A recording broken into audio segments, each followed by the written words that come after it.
uJesu uyabethelwa esiphambanweni. Sizonikeza umhlangano wengane uJesu.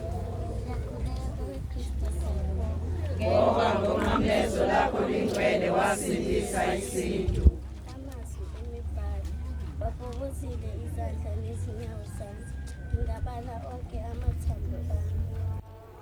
Umziki, njengoba uMose aphakamise inyoka ehlayo, kanjalo neNdodana yoMuntu ngayiphakanyiswa ukuze yilowo okholwa kuyo angabhubhi kodwa Jesu wethu, bethela esiphambanweni wabethelelwa izono zethu, ngokunjalo wabethelela ukuphila nokugcina kwethu.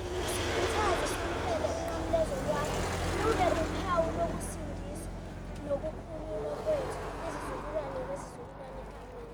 Amen. Uthanda ukuphila kwakhe uyakulahlekelwa yikho. Lozonda ukuphila kwakhe uyathokozela ukuphila kwaphakade. uJesu uyabethelwa esiphambanweni.